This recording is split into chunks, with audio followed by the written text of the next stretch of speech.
ये हवेली राजा महाराजा के समय में बनाई हुई थी, लेकिन पिछले 18 सालों से इस हवेली में आज तक कोई भी रहने के लिए नहीं आया है। इच्छा होने पर भी इस हवेली में कोई भी नहीं रह पा रहा था, क्योंकि लोगों का कहना थी कि इस हवेली में भूत प्रेत का साया है। जब अजीत सिंह को इस हवेली के बारे में पता चला तो उसने तय किया कि वो इस रहस्य को जानकर ही रहेगा, क्यों लोग इस हवेली में नहीं रह पा रहे हैं। उसने मजबूत इच्छा शक्ति से हवेली में रहने की पूरी तैयारी कर ली। जब उसने हवेली के अंदर जाने के लिए पैर आगे बढ़ाए तो दरवाजे पे किसी अनजान व्यक्ति ने उसे रोक लिया और नजदीक जाके बोले, कौन हो और किधर जा रहे हो?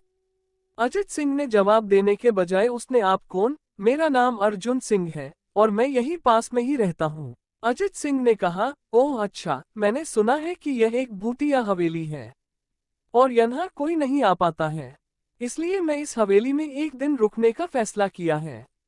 अर्जुन सिंह ने कहा, जी हाँ, आपने सही सुना है और आप भी अंदर मत जाइए, मेरी माने तो आप भी वापस लौट जाइए, यहाँ बहुत खतरा है। ये सुनकर अजीत सिंह खुश हो गया, जैसे उन्हें कोई लॉटरी लग गई हो।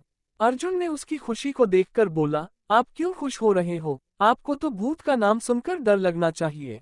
शायद आपको पता नहीं होगा कि मैं भूत प्रेत में काफी दिलचस्पी रखता हूँ। अगर इस हवेली में भूत है तो मैं अंदर जरूर जाऊंगा और सारी सच्चाई का पता भी लगाऊंगा। इतना कहकर अजीत सिंह उस हवेली में चले गए। अंदर जाके अजीत ने अपनी बैग को साइड में रखा और हवेली के चारों ओर देखने लगा। सारे रूम भी चेक कर लिए, बाद में ड्राइंग रूम में आके सोफे में पर बैठ गया। उसने वहां बैठकर दारू के 2-4 पैक भी पिए।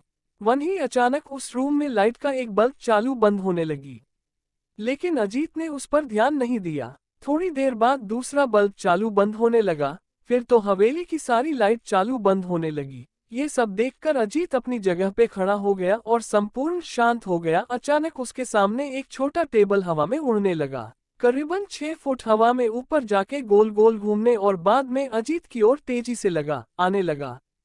अजीत ने तुरंत ही अपनी जगह बदल दी और दूसरी ओर चला गया और वो टेबल वहीं जाके गिरा जहां अजीत खड़ा था। अजीत कुछ समझ पाता उतने में सोफे की शीट उसकी ओर आने लगी। वो जल्द खड़ा हो गया और छलांग लगा के दूसरी ओर कूद गया, जिसके कारण सोफा दीवार को टकराया और अजीत बच गया।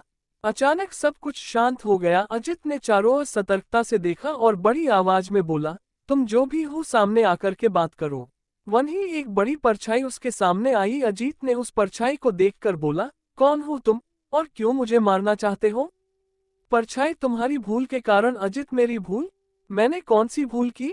परछाई, इस हवेली में आने की भूल। मैं किसी को भी इस हवेली में खुश नहीं देखागे की स्टोरी बहुत ही इंटरेस्टिंग है। अजीत सिंह के साथ उस परछाई ने कुछ कर तो नहीं दिया? क्या हुआ अजीत सिंह का?